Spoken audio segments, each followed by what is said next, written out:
Hello my dear friend, अपने to channel पर रचना academy में आप सभी का स्वागत है। केवीएस से रिलेटेड न्यूज निकल के आई है जो आपकी केवीएस की वैकेंसी 2025 में देखने को मिलेंगे। अगर आपने सीट दिसंबर क्वालिफाई कर लिया है तो ये वैकेंसी आपके सामने होगी। ठीक है, इसका सिलेबस क्या रहेगा और कौन कौन इसमें फॉर्म भर सकता है, इसका नोटिफिकेशन कब तक देखने को मिलेगा, सीटेट में कितने नंबर होने चाहिए तो आप केवीएस का फॉर्म भर सकते हो, चाहे अदर स्टेट हो या फिर वहाँ के हो। ठीक, कौन कौन इसमें पूरा हम बात करेंगे और बीएड एंड बीटीसी के मार्क्स कितने होने चाहिए तो आप इसकी तैयारी भी कैसे करोगे, संपूर्ण जानकारी हम इस वीडियो में एक ही वीडियो में पूरा कवर करेंगे। तो प्लीज़ वीडियो को क्या है ज़्यादा से ज़्यादा आप लोग शेयर करिएगा, लाइक एंड चैनल को सब्सक्राइब जरूर कर लीजिएगा अगर चैनल पर पहली बार विजिट कर रहे हैं। देखिए, पिछली बार हमने केवीएस एग्जाम दिया था, ठीक है, तो इंटरव्यू में मेरा रह गया था और रिटन एग्जाम निकल गया था। तो इस बार भी हम केवीएस का फॉर्म फिल करेंगे, आपको गाइडेंस भी देते रहेंगे कि केवीएस की तैयारी आप किस तरह से करोगे। तो देखते हैं कि केवीएस का आपका जो एलिजिबिलिटी टेस्ट होता है तो इसमें पहले होना क्या चाहिए। तो पीआरटी में एज लिमिट कितनी रखी गई है, ठीक है, कौन कौन इसमें फॉर्म भर सकता है, तो इस पे हम पहले बात कर लेते हैं।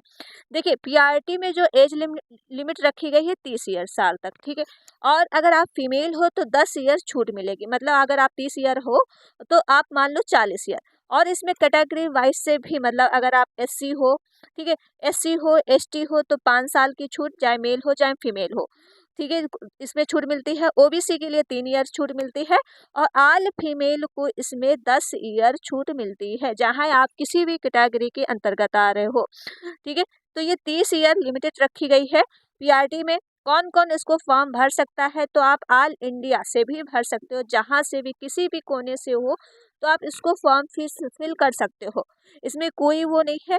लेकिन आपका बीएड एंड बीटीसी होना चाहिए, मतलब बीटीसी जो पीआरटी बीएड, देखिए बीएड लोग जो है, पिछली बार बीएड लोगों ने बच्चों ने फॉर्म फिल किया था केवीएस में, लेकिन उनको क्या है, हाईकोर्ट का फिर फैसला आ गया था, तो पीआरटी से बीएड को अलग कर दिया गया था। तो फिर बीएड का रिजल्ट नहीं जारी किया गया था, फिर बीटीसी का ही इसमें क्या है, पीआरटी लोग सिर्फ जो आपकी पीआरटी सिर्फ बीटीसी वाले फॉर्म भरेंगे, बीएड वाले फॉर्म नहीं फिल करेंगे। बीएड वाले कहाँ फिल करेंगे ये भी हम आगे बात करेंगे।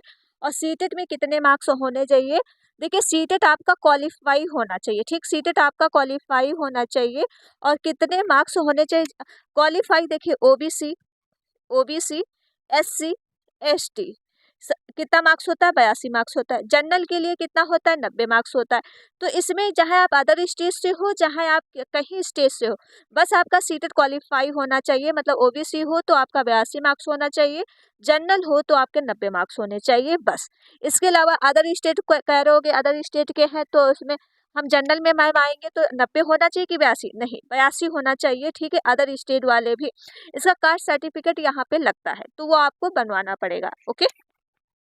तो ये बात हो गई कि सीटेट में कितना मार्क्स होना चाहिए। और बीटीसी में आपका जो है 50% का रिजल्ट होना चाहिए, मतलब 50% नंबर आपके आए हुए, अगर आपका एक भी नंबर कम है तो आपका फॉर्म नहीं फिल होगा। अगली जो नोटिफिकेशन आई थी उसके हिसाब से हम आपको बता रहे हैं। अब चलते हैं टीजीटी और पीजीटी के लिए क्या होना चाहिए। देखिए, टीजीटी एंड पीजीटी के लिए एज लिमिट जो रखी गई है 36 ईयर रखी गई है, ठीक है।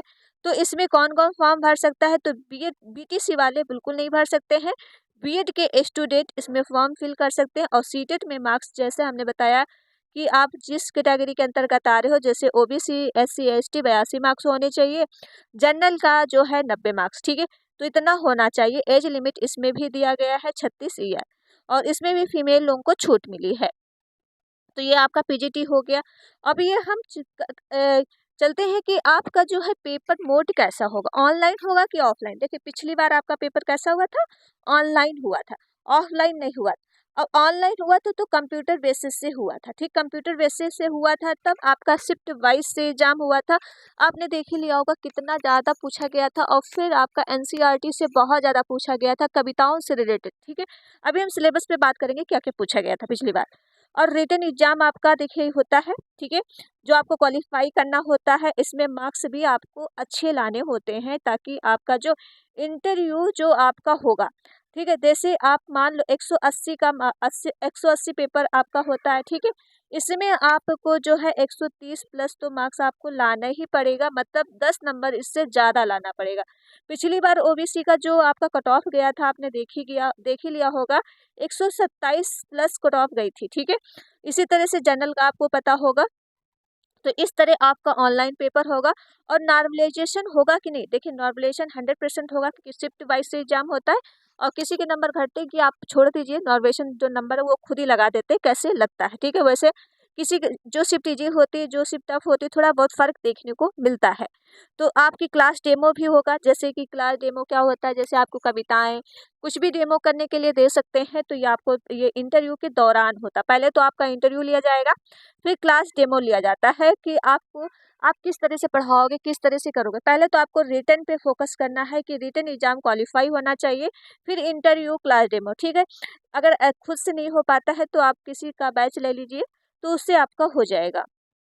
तो ये आपको करना है।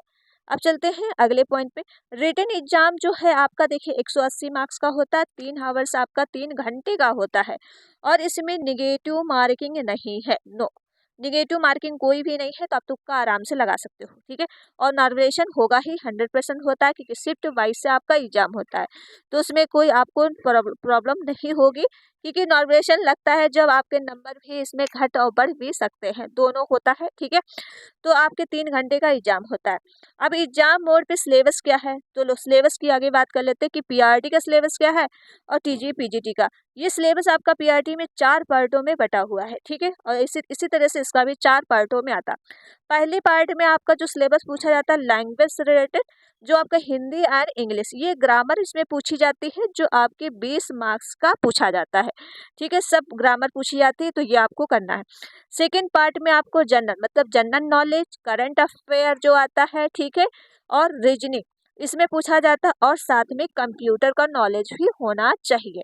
तो कंप्यूटर नॉलेज क्यों होना चाहिए, जैसे कि आप केवीएस पे वैकेंसी करने जा रहे हो, केवीएस की बहुत अच्छी जॉब होती है ना, तो वहाँ पे आपको ये काम होगा, तो कंप्यूटर का नॉलेज होना है, तो 20 मार्क्स का ये होना चाहिए, 20 मार्क्स का होता है, ठीक। पार्ट 2।